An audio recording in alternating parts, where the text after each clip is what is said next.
Welcome back. It's now time to go in depth. The budget debate is winding down in Jamaica. On Tuesday, Prime Minister Portia Simpson Miller gave her contribution to the budget debate. She will be followed on Wednesday by Finance Minister Peter Phillips, who will close the debate. But for now, the spotlight is on the Prime Minister. And joining us for reactions to the presentation are economist Dr. Davidson Daway and President of the Micro, Small and Medium Enterprises MSME Alliance, Professor Rosalea Hamilton. Welcome. Hello, welcome. Thank you. Thank you very much. All right, now I asked this question to both of you. I don't know who will prefer to go first. Contrasting the Prime Minister's presentation on Tuesday with what the Finance Minister said two Thursdays ago, one almost gets the impression that the PNP played it good cop, bad cop. Dr. Phillips delivered the bad tax news, and now Mrs. Simpson Miller comes in with the goodies. Is that an adequate assessment? Yes, I probably answer that. I would say that that's a pretty accurate assessment. Well, we knew, those of us who were listening for the budget, we knew that initially when the budget was presented, then it would have been a budget that would allow most, because we had been warned before anyway that something like that would have happened in terms of hard times, hardships. But the character of the Prime Minister is such that she would always make her presentation a little more amicable to everyone, in that she is basically known as the lady of the people.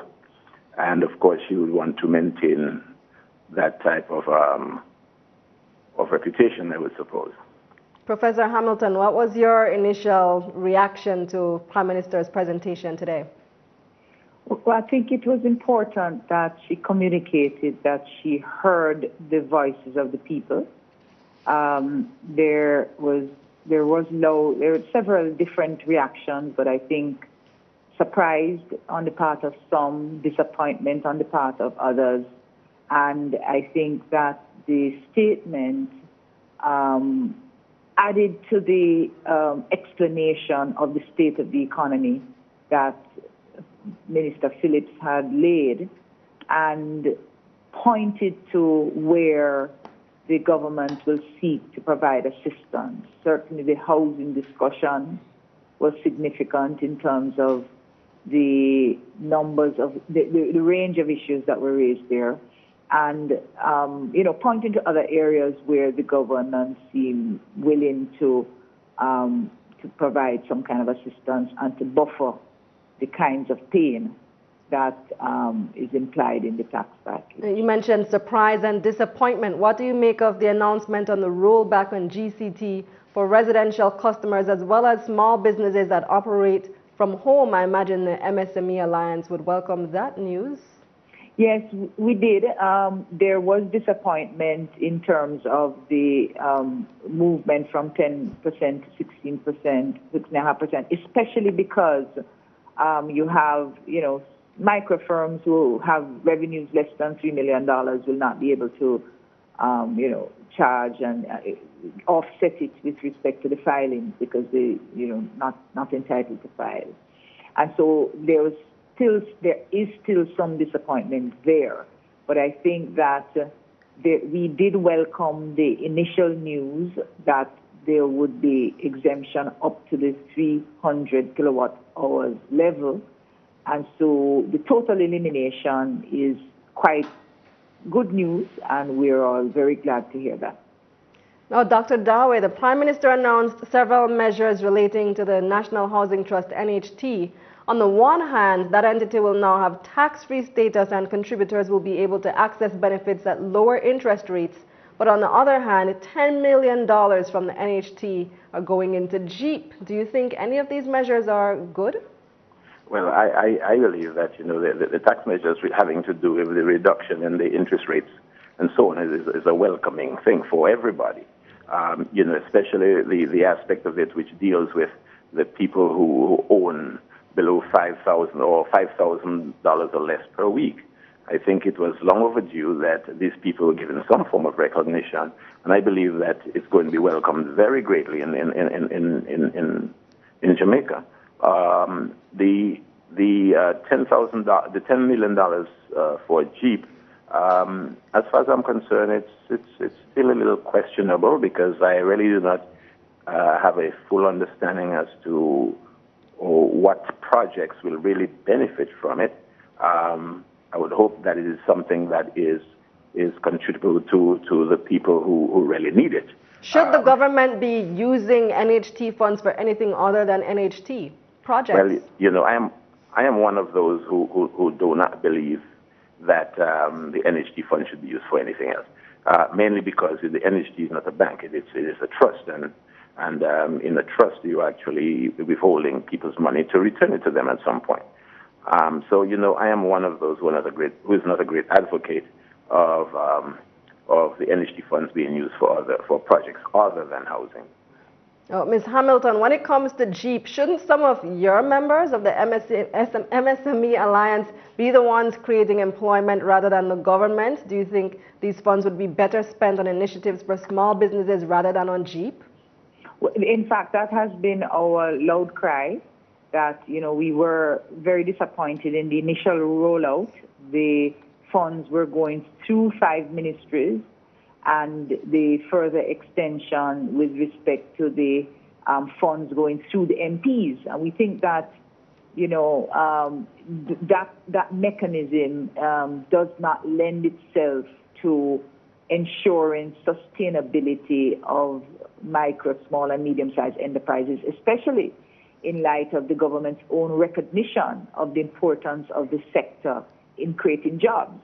And so we have, in fact, sat with Lucille Brodber, the chief person coordinating the Jeep, and pretty much said, listen, consider running some of these projects through the small businesses who can ensure sustainability of jobs, because to the extent that they can survive, then we can expect that there'll be continued capacity to keep and generate jobs in the future. But we know that the Jeep is a short-term measure, and the way it is executed minimizes, I think, the impact in terms of sustainability if it goes only through the government and doesn't seek to strengthen the business community. Now, I want to ask both of you about the minimum wage. The Prime Minister said they want to adjust that this year, and I can only imagine she means an upward adjustment. Now, Dr. Daway, what type of economic impact does a minimum wage increase typically have? Hello? Yes. You still there, Dr. Daway? Yes, what do you say now? I was asking about the minimum wage. The Prime Minister has said the government wants to adjust that most likely upward naturally. What type of economic impact does a minimum wage increase typically have? Well, I mean, it may not have a great impact, but it has impact on some level. Because, you know, the thing about it is, you know, as I have said to people before, you know, the greatest spenders are the people who have the least. And an increase of any kind would help facilitate some kind of movement in the economy, because, you know, you're going to have the real spenders actually going to the markets and doing what they do best, spend. So, you know, I can see a very small benefit coming out of it. I would hope that if there is an increase in the minimum wage, it'll be something significant enough so that people can really have a better condition with which to operate. I am not one who believes that, you know, you put $2 on minimum wage and there would be any great significance in the movement of those people's lives. So, you know, although I believe there will be some improvement, I don't see a great impact on the economy as such. Now, Professor Hamilton, what about for small businesses? Wouldn't they be quite impacted since they have to pay salaries and many of them pay minimum wage salaries? Quite so. You know, the minimum wage is always a very difficult issue because it's important to recognize that, you know, workers are on the edge, and without setting some floor, unscrupulous employers can really be very oppressive.